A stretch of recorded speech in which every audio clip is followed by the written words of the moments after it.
हाय viewers, स्वागत है आप सभी का नविंदा यूट्यूब चैनल में। आज हम स्टार्ट कर रहे हैं नॉलेज एंड करिकुलम की बुक, और जो है आपकी बीएड सेकंड ईयर में फर्स्ट बुक है, और अदर यूनिवर्सिटी में हो सकता है आपकी बीएड फर्स्ट ईयर में भी ये बुक मिल जाए, तो कोई बात नहीं, टॉपिक्स मोस्टली सेम ही रहते हैं।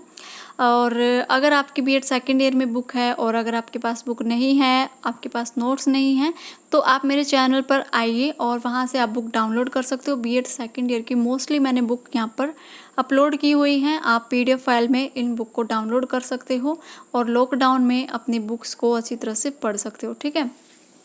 तो जो नॉलेज एंड करिकुलम की जो बुक है बीएड सेकंड ईयर की, उसका आज मैं मीनिंग, डेफिनेशन और कैरेक्टरिस्टिक्स कराऊंगी। नेक्स्ट टॉपिक में हम डिस्कस कर लेंगे जो भी आपका नेक्स्ट पॉइंट बनेंगे इसके, जैसे नेचर है, स्कोप है, अदर कोई भी मेथड्स हैं इसके, और रिसोर्सेज जो भी हैं वो हम नेक्स्ट वीडियो में डिस्कस करेंगे। आज छोटा सा टॉपिक होगा इसका, और जो भी इसके मीनिंग है, डेफिनेशन, वो सब डिस्कस करेंगे, ठीक है। तो ये बुक मैंने ली है ठाकुर पब्लिकेशन की, आप डाउनलोड कर सकते हो। आपको अलग से वीडियो मिल जाएंगी, प्लेलिस्ट में आपको सभी बुक अवेलेबल हैं, वहाँ से आप डाउनलोड कर सकते हो। तो चलिए फिर स्टार्ट करते हैं। ये जो आप यहाँ पर देख रहे हो, ये वाला, ये आपके काम का नहीं है, ये आपको एग्ज़ाम में नहीं लिखना होता, ठीक है। तो आप यहाँ से स्टार्ट करोगे। ये जो बुक है मीनिंग एंड डेफिनेशन, यहाँ से आपको स्टार्ट करना है। तो सबसे पहले आप लिखोगे meaning of knowledge. Meaning of knowledge क्या है, नॉलेज क्या है, इसके बारे में आप लिखोगे, इंट्रोडक्शन इसका दोगे, ठीक है। तो ज्ञान वह बौद्धिक अनुभव है जो ज्ञानेंद्रियों द्वारा प्राप्त किया जा सकता है। तो इन्होंने कहा है जो नॉलेज है वो क्या है, एक हमारा जो बौद्धिक है उसका एक एक्सपीरियंस है, बौद्धिक अनुभव है हमारा, जो हमारे पास जितने भी ज्ञान हमारे पास जितना भी होता है, या फिर जितनी भी हमारे पास जो नॉलेज होती है उसका एक अनुभव होता है। जैसे ऐसा बोला जाता है ना कि ये एक एक्सपीरियंस व्यक्ति है, इसके पास नॉलेज ज़्यादा है, इसके पास तो ज्ञान ज़्यादा है। वो कहाँ पर होता है, स्टोर कहाँ पर होता है, वो दिमाग में ही होता है। बौद्धिक एक्टिविटीज़ चलती रहती हैं, इसलिए इनका कहना है कि ज्ञान वह बौद्धिक अनुभव है जो ज्ञानेंद्रियों के द्वारा प्राप्त होता है। ज्ञानेंद्रिय जो हमारे सेंसेस होते हैं, 6 सेंसेस बोला जाता है कि हमारे 6 सेंसेस हैं, उनसे हमें पता चलता है। वैसे तो 5 सेंसेस ही होते हैं, 6 सेंसेस पता नहीं कौन सा सेंसेस है। तो जो भी हमारे सेंसेस हैं उनसे हमें ज्ञान की प्राप्ति होती है। हम सोचते हैं, हमारे जो स्किन होती है उससे टच होता है, उससे भी हमें ज्ञान की प्राप्ति होती है। ठंडा है, गर्म है, तो वो हमें पता चलता है, उससे भी हमें नॉलेज मिलती है। या फिर हम जो सुनते हैं, जो हम देखते हैं, हम जो मीठा, खट्टा, गर्म जो भी हम खाते हैं, कड़वा, तो उससे भी हमें अनुभव मिलता है, और वो क्या होता है, हमारी नॉलेज होती है। इसलिए इनका कहना है कि जो ज्ञान है वो एक बौद्धिक अनुभव है, हमारा एक्सपीरियंस है जो हमें ज्ञानेंद्रियों से प्राप्त होता है, ठीक है। ज्ञान शब्द की उत्पत्ति संस्कृति के ज्ञा धातु से हुई है, जिसका अर्थ होता है जानना। तो इनका कहना है जो ज्ञान है वो कहाँ से उत्पन्न हुआ है, संस्कृत के जो वर्ड हैं उससे उत्पन्न हुआ है, और जो ज्ञा धातु है उससे उत्पन्न हुआ है, और इसका जो अर्थ होता है वो है जानना, मतलब नॉलेज ग्रहण करना, बोध करना, या फिर अनुभव ग्रहण करना, ठीक है। इससे स्पष्ट है कि ज्ञान वह माध्यम है जिससे किसी वस्तु, तथ्य या फिर अवधारणा को उसी रूप में समझा जा सकता है जिस रूप में वह है। तो इनका यह कहना है कि जो नॉलेज हम ले रहे हैं, जो हमारा एक्सपीरियंस है, या फिर जो हमने देखा है, सुना है, उसको हम उसी तथ्य या फिर वस्तु, धारणा को उसी रूप में समझ सकते हैं जिस रूप में वो अवेलेबल है। तो इनका कहना है कि जो भी नॉलेज है जो बिल्कुल सत्य है और जो हमारे पास, हमारे सामने प्रत्यक्ष रूप से है, वही नॉलेज है, अदरवाइज कुछ भी नॉलेज नहीं है, ये इनका मानना है, ठीक है। और ज्ञान, नॉलेज शब्द का हिंदी रूपांतरण है। जो अंग्रेजी शब्द है नॉलेज, उसका हिंदी रूपांतरण है ज्ञान, ठीक है। तो इंग्लिश में इसको कहेंगे नॉलेज और हिंदी में इसको कहेंगे ज्ञान, ठीक है, जिसका आशय होता है जानना। तो वो हम देख चुके हैं कि ज्ञान का मतलब क्या होता है, जानना, हमारा अनुभव, जो हमारा एक्सपीरियंस है, ठीक है। ज्ञान प्राप्त करने के हेतु बुद्धि का होना अति आवश्यक है। अगर किसी में बुद्धि ही नहीं होगी, दिमाग ही नहीं होगा, और उसके पास तो ज्ञान फिर आएगा कहाँ से, क्योंकि ये कैसा है, दिमाग से जुड़ा हुआ हमारा एक्सपीरियंस है, बौद्धिक एक्सपीरियंस है, बौद्धिक हमारा अनुभव है, एक्सपीरियंस है। अगर हमारा जो IQ लेवल है वो कम होगा, तो हम नहीं कह सकते कि सामने वाला जो व्यक्ति है वो क्या है, बुद्धिमान है या फिर ज्ञानी व्यक्ति है। जिसके पास आईक्यू ज़्यादा होता है, जिसके पास नॉलेज ज़्यादा होती है या फिर जिसके पास एक्सपीरियंस ज़्यादा होता है, हम उसी को कहते हैं कि इसके पास ज्ञान ज़्यादा है, ये एक्सपीरियंस व्यक्ति है ना। तो जितने भी टीचर्स होते हैं जिनको पढ़ाने का एक्सपीरियंस बहुत सालों का होता है, तो हम बोलते हैं कि ये जो टीचर है बहुत अनुभवी टीचर है, एक्सपीरियंस इनके साथ इनका बहुत एक्सपीरियंस है पढ़ाने का, जो मेथड्स हैं, जो भी टेक्निक है, इनको पढ़ाने का बहुत अच्छा अनुभव है। तो कैसे हुआ, जो भी उनकी बौद्धिक जो क्रियाएं हैं या फिर जो उनके मानसिक अनुभव जो उनको प्राप्त हुए हैं, तो वो कैसे हुए हैं, अकॉर्डिंग टू टाइम हुए हैं। और जो जैसे जैसे टाइम बीतता गया है, उनका जो नॉलेज है, जो ज्ञान है, वो भी बढ़ता गया है। ठीक है, तो उसके बाद आपको ये जो नेक्स्ट ये लाइन है ये छोड़ देनी है, आपके काम की नहीं है। उसके बाद आपको स्टार्ट करना है यहाँ से ज्ञान उत्पत्ति में दो पक्ष होते हैं, ज्ञात और ज्ञेय। इनका कहना है कि जो ज्ञान है उनके दो मुख्य पक्ष होते हैं, एक तो ज्ञान देने वाला और एक ज्ञान लेने वाला। इनका मुख्य आशय यही है कि ज्ञाता जो ज्ञान प्राप्त करने वाला है और ज्ञेय जो ज्ञान देने वाला है। तो इनका यही कहना है कि प्रमुख दो पक्ष होते हैं, एक तो ज्ञान लेने वाला, एक ज्ञान देने वाला।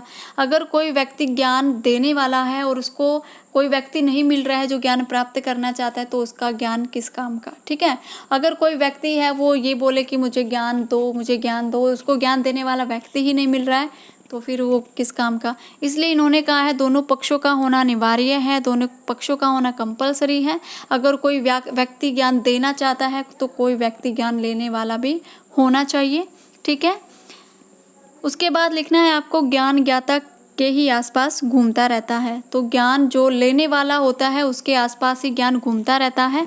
अगर कोई व्यक्ति बिल्कुल उसको रुचि है, ज्ञान लेने में इंटरेस्ट है, किसी भी नॉलेज को ग्रहण करने में, तो नॉलेज उसको कहीं ना कहीं प्राप्त हो जाती है इंटरनेट से, या फिर हमारे आस पड़ोस में जो व्यक्ति होते हैं, जो हमसे बड़े होते हैं, जो नॉलेज में हमसे ज़्यादा एक्सपीरियंस जो व्यक्ति होते हैं, उनसे हम प्राप्त कर सकते हैं। इसलिए इनका कहना है कि ज्ञान ज्ञाता के आसपास ही घूमता रहता है। और उसके बाद इनका कहना है कि ज्ञाता के अभाव में ज्ञान का अस्तित्व संभव नहीं है, क्योंकि अगर कोई व्यक्ति ज्ञान लेना चाहता है और उसको ज्ञान देने वाला व्यक्ति ही नहीं मिल रहा है, तो वो किस काम का, फिर वो अस्तित्व में नहीं आएगा। ठीक है, जब व्यक्ति किसी विचार वस्तु को अनुभूति, बोध, विश्वास, तर्क या फिर अनुभव के आधार पर स्वीकार कर लेता है, तभी ज्ञान का सर्जन होता है। तो आपको यहाँ तक इसको लिखना है। ठीक है, ये जो वेस्ट बातें हैं आपको छोड़ देनी है।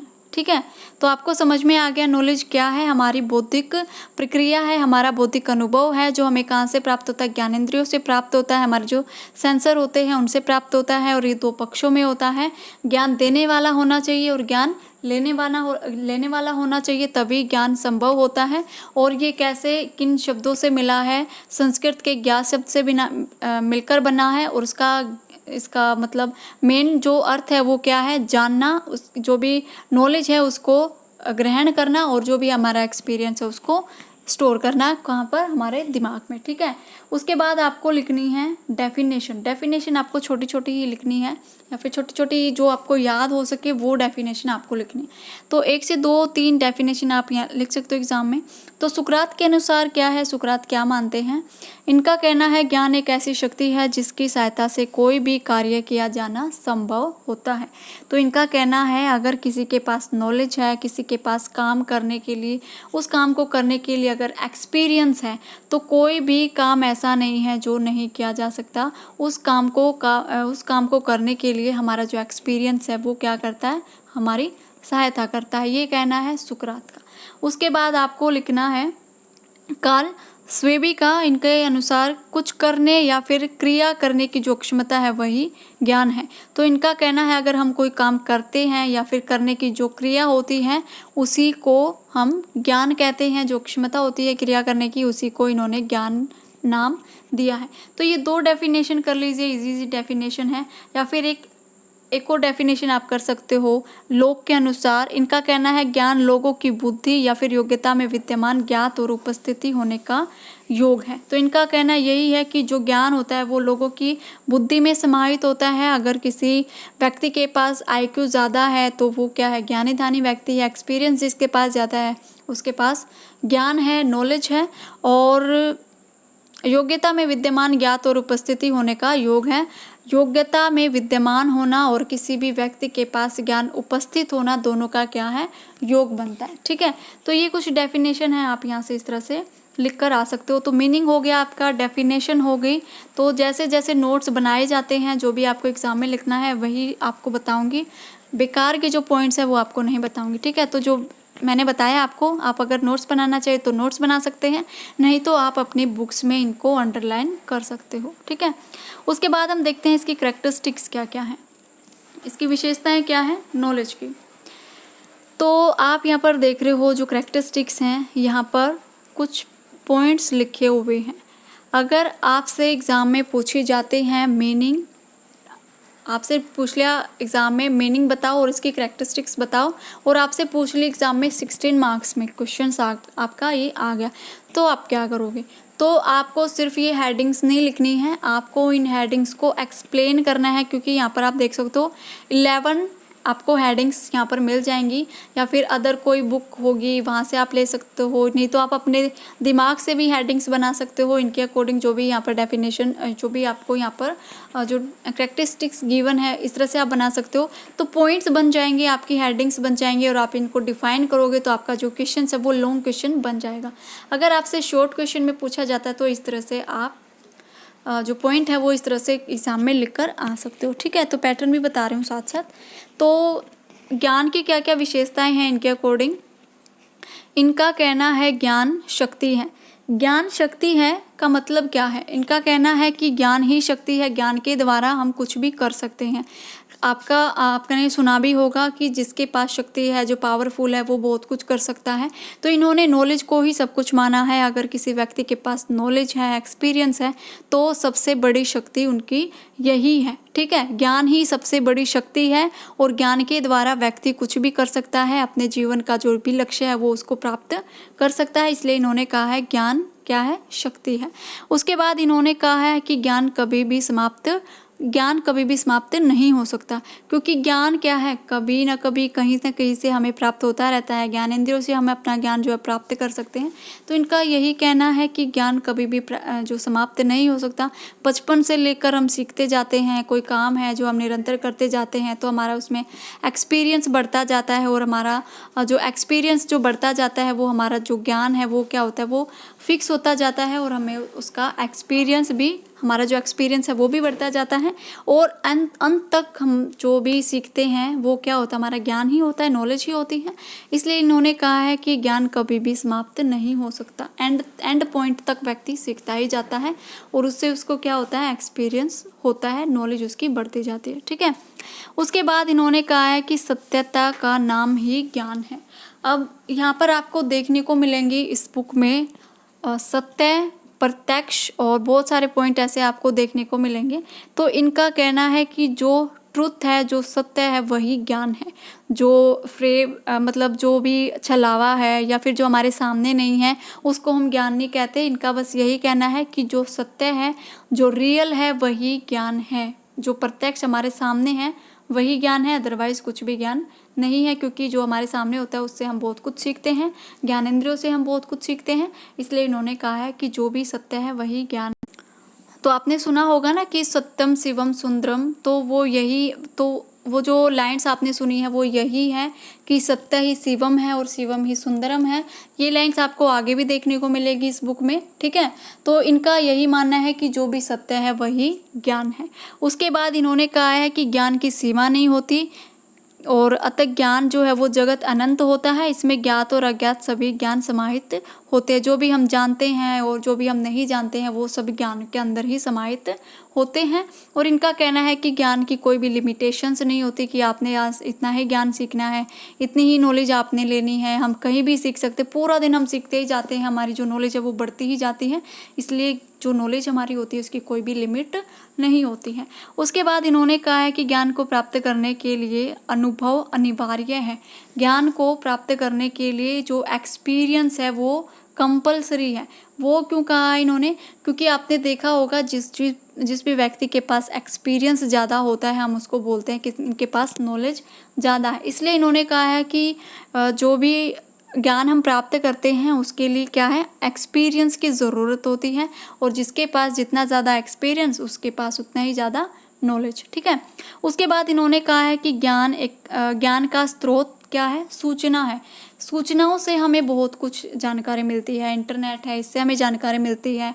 यूट्यूब पर आप बहुत सारी वीडियोस देख सकते हो, मोटिवेशनल वीडियोस, या फिर किसी भी चीज़ के बारे में आप जानना चाहते हो वहाँ से आपको मिल सकती हैं। आप बहुत सारी बुक्स पढ़ सकते हो जहाँ से आपको जानकारी मिल सकती है, नॉलेज आपको मिल सकती है। तो इनका कहना है कि जो ज्ञान हमें प्राप्त होता है वो कहाँ से कैसे प्राप्त होता है, सूचनाओं से प्राप्त होता है। ठीक है। उसके बाद इन्होंने कहा है कि ज्ञान 3 तथ्यों पर आधारित होता है, सत्य, सत्यता, साक्ष्य और विचार। सत्यता मतलब जो सत्य होता है, जो रियल होता है, उस पर वे बेस्ड होता है ज्ञान। और जो साक्ष्य होता है, जो प्रत्यक्ष होता है, जो हमारे सामने होता है, उसको कहते हैं ज्ञान। और जो विचार होते हैं, व्यक्तियों के विचार, महापुरुषों के विचार, बड़े बड़े व्यक्तियों के विचार जो ज्ञानी धानी व्यक्ति होते हैं, जो बड़े बड़े ज्ञानी आपने देखे होंगे, जो हमारी रामायण महाभारत है वहाँ पर आपने देखे होंगे ज्ञानी पुरुष। तो इन्होंने कहा है जो उनके विचार हैं, या फिर जो हमारे बड़े हैं, जो हमारे आइडल्स हैं, जो उनके विचार है, ये भी ज्ञान है। ठीक है।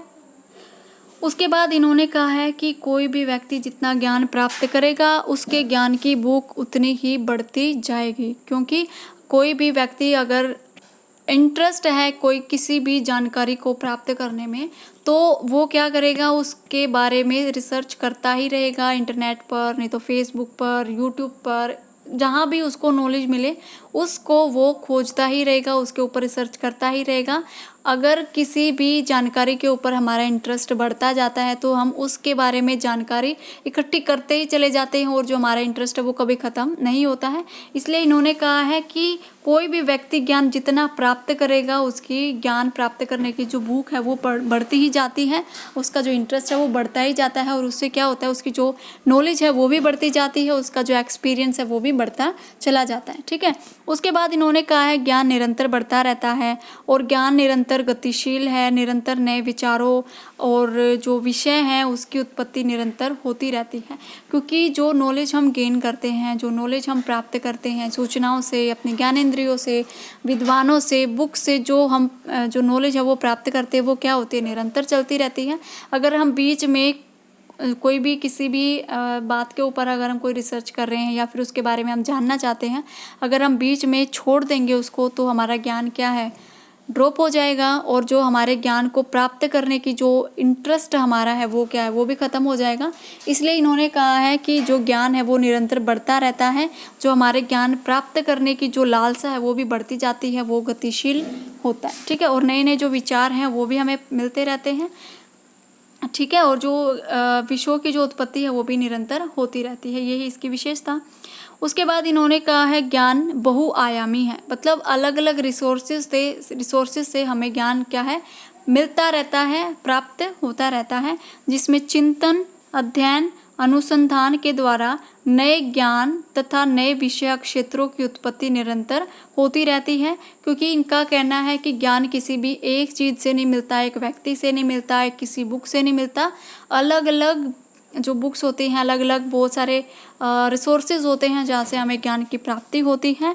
और सोचने से हमें ज्ञान की प्राप्ति होती है, एक चीज़ पर हम सोचेंगे, एक टॉपिक पर हम सोचेंगे, उसके बारे में हम रिसर्च करेंगे, और क्या होगा, नई नई जो विचार हैं, नई नई जो बातें हैं उसके बारे में हमें सोचने को मिलेगी, जानकारी हमें उससे मिलेगी, और उससे क्या होगा, जो हमारे नए क्षेत्र हैं, जो विषय क्षेत्र हैं, उसकी जो उत्पत्ति है वो निरंतर होती ही रहेगी। ठीक है।